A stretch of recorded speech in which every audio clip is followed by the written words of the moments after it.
Welcome back to Hardball. As we reported last week, a group of former Special Operations Forces and CIA officers, many with ties to the Republican Party, the Tea Party groups, and the Birthers, have launched an attack on President Obama over his handling of the bin Laden raid last year. They accused the president of leaking information about the operation and taking too much credit for its success. Here's part of a 20-minute video they put online. They didn't. This administration didn't capture or kill or eliminate bin Laden or anybody else. There's a whole lot of folks in the military and intelligence community who've been working on this for a very long time. Mr. President, you did not kill Osama bin Laden. America did. The work that the American military has done killed Osama bin Laden. You did not. Wow, well, this week the group came under strong criticism from fellow Special Forces and other military leaders. As the Associated Press reported, some officers say the group is breaking a sacred military creed, respect for the Commander-in-Chief. The Associated Press quotes one Green Beret who wrote on his Facebook page, quote, "This is an unprofessional, shameful action on the part of the operators that appear in the video, period." And on Tuesday, the top U.S. general, the head of the Joint Chiefs of Staff, Martin Dempsey, weighed in with his criticism. Let's listen. The American people don't want us to be another special interest group. If someone uses the uniform, whatever uniform it is, for partisan politics, I'm disappointed by that. Because I think it does erode that bond of trust we have with the American people.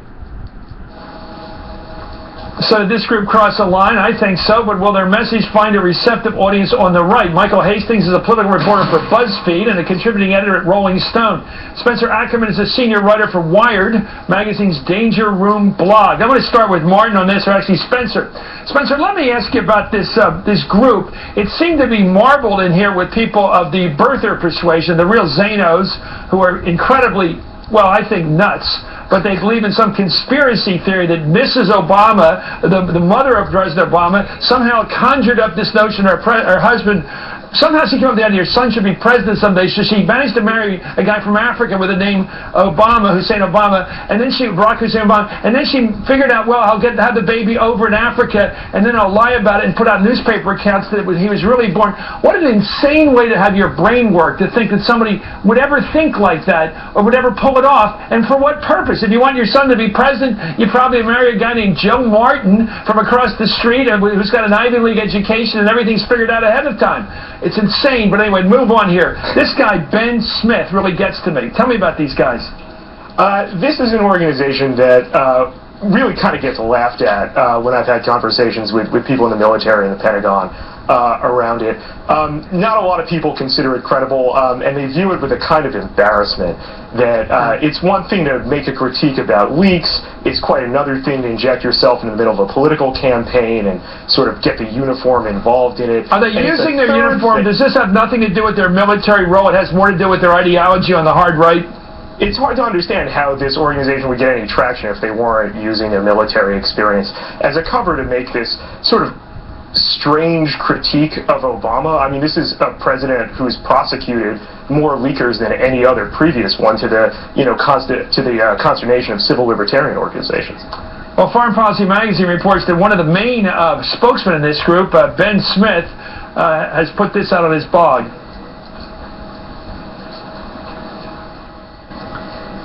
You are an imposter, you are a Muslim, you are the Manchurian president, and may you go back to the country you were born in when you were deposed, you little man, and take all your communist sympathizers with you. Michael Hastings, this is the thinking behind that guy Smith who appeared in the ad we just showed.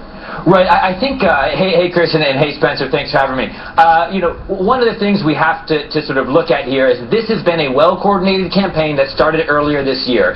This new group led by the Birther is the third the third super PAC that has come out to attack Obama over the bin Laden raid and over a national security leak. It seems to be well-funded. There have been allegations from Democratic groups that Karl Rove is the one behind it, and we're going to see even more of it. Next week at the Republican convention, they're having a event where they're going to have former Navy SEALs and Special Forces guys, and even U.S. senators, I was told today, up on stage talking about this. And what's Rove's involvement, and what evidence do you have of that involvement? Well, the evidence is circumstantial. Rove has tweeted in support of the group, and he's also featured prominently on one of the web pages for Special Operations for America, which is one of the three super PACs involved here. Okay, we'll see about that as we develop this story. The video does some selective editing, however, the president's speech to make it seem like he personally took all the credit for the raid that got Osama bin Laden and never thanked the intelligence and military teams. In reality, of course, we all know the president's rarely given a speech about the raid where he hasn't credited those who did the work in that case and took the risks. Here are a few examples that might have been overlooked in the editing by the people behind this video. Let's watch what he really said.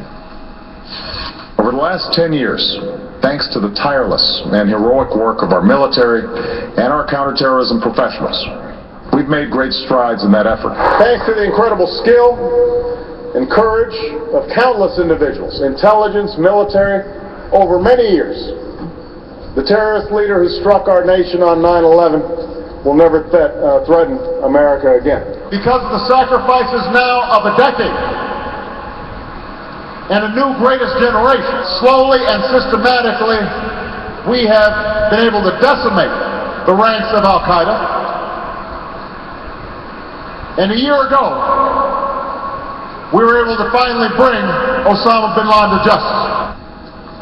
Let me go back to Michael here at this point. You know, even in casual conversation with somebody pretty high up with the NSC, you get a very strong impression from them that they know darn well that this wasn't a partisan operation to go get bin Laden, that the best people they have working with, the team they work with, are totally nonpartisan.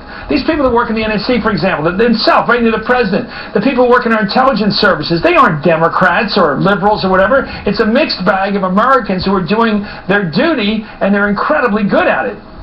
Right, and I think what we're seeing here politically, obviously, is the president's opponents taking one of his greatest strengths and accomplishments was the bin Laden raid, that's how it's perceived, and trying to turn it into weakness. That's classic Rove, and it's not an accident that right now the Obama campaign is fighting back against this really hard. They'd been silent. The White House had sort of been silent on this, but now they're coming back and punching back and saying, hey, making the points you said. The military should not be involved in these sort of partisan activities. You know, I really think that the whole swift voting of John Kerry was sleazy. This is in the same league.